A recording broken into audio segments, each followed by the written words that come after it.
Is Aquazone desktop life more than just an aquarium simulator? No, but it takes its job very seriously. Hello everyone, I'm Critter Alex, and I'm back again with another review of a super popular game that's going to be great for the algorithm, Aquazone Desktop Life on the Sega Saturn. Now, if you can tell by the title, this is an aquarium simulator that I believe also came out on PC and Mac, although, like a lot of old PC games, it's kind of lost to time. I could find, one Reddit post from 14 years ago asking about it, so that's, how popular this game is. And I believe there also was a sequel that I checked does not exist on Sega Saturn, but I think was probably just on PC and Mac, or one of those two.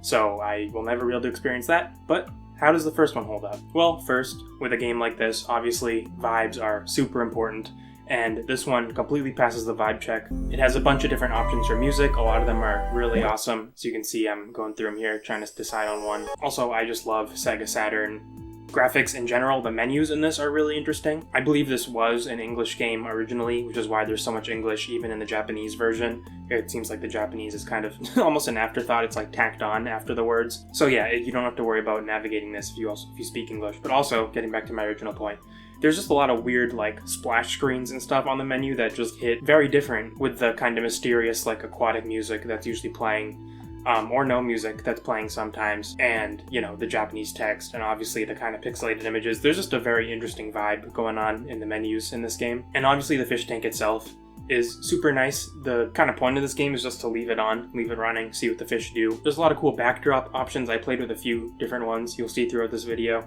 because I was experimenting, trying to get the aesthetic right of my little fish tank, and also trying to choose one that makes the fish easily visible. Because my main complaint about this game is just that the fish are too small for really any individual observation of them. They're kind of just little specks of pixels around the screen. That being said, you can see how they interact with each other, which is really cool because there clearly was a lot of thought put into this game. Some fish are more aggressive, and I've seen a few times, especially during feedings, that they'll chase the other fish around, or they'll group together and hide in plants if they're kind of more prey fish and are a little more timid. There's also a whole breeding aspect to this game, which I did not get into because I didn't play it for the length of time needed, because it is kind of all in real time. But you can breed fish. From everything I've seen online, they have traits and genes and stuff that they pass down, so you can get pretty nitty gritty with it if you want to. I thought this was going to be more of just a desktop background, which it is definitely partially that, but there is a whole aquarium here. You basically are just buying a fish tank that runs on your Sega Saturn. You have to feed the fish, you have to take care of them, they can breed, they can die of old age,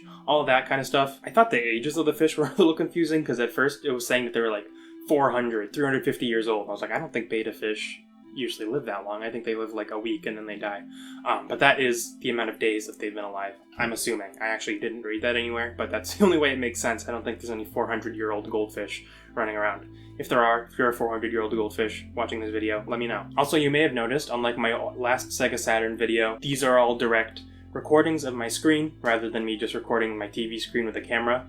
If you want to help me continue to raise the quality in these ways or get other cool games to talk about, please consider joining my Patreon. The link is down below. I haven't added too much to it right now, so mainly it's just an easy way to talk to me, but also I will be posting my logs of games I play, because I track all the games I play in a spreadsheet. So if you want access to that, join my Patreon. It's $5 a month, and it'll help me do more cool things with my channel. The variety of fish starts out small. There's only 3 to begin with. I believe you can unlock more somehow, or you can breed to kind of get other variations of these fish. But just starting out, there are only 3 fish and only 4 or 5 decorations and plants each. There's also a mode where you can kind of change the layout of the tank, which is obviously super important for a game like this if you're going to be staring at the tank all the time. And it lets you control the depth of the items and where they are on the tank. So I put my Thinker statue, which was one of the only items that the shop said they had in stock for some reason. But I put that behind some weeds and vines and stuff, and it looks pretty cool sitting back there chilling. You also can up the simulation speed on this. Now, that being said, I put it to 24 and then left it on for 20 minutes. And, I don't need instant gratification with my fish tank, But at times 24 speed, I thought things would be happening pretty quick, but it's not like putting The Sims at time 4 speed when, you know, everything just happens super fast. It's 24 times faster, but I guess things just don't happen that fast that even that it makes like a huge difference. So yeah, if you want to get into the nitty gritty with it, this game does allow that, but you are going to have to actually dedicate a significant amount of time to this fish tank, which, you know, if you want to do that, that's awesome. This is really, I was thinking about it, I genuinely think I will probably leave this on sometimes, just chilling in the background, because it is nice, the music's really cool, and it is cool seeing the fish interact with each other, even if it is a little hard to see exactly what they're doing. I set my fish tank up in a way where I think I should be getting fish eggs at some point, but again, that might take a few days or even a week or something, so maybe I'll update you guys on my journey. But just turning this game on, it's pretty much exactly what I wanted and more. I didn't think it would be so in-depth, which is really awesome. And I think a weird, obscure fish tank like this is exactly what I want in my Sega Saturn collection. I just want it to be as odd as possible. And this is a great addition to that. Overall, I'd give this game a 7 out of 10.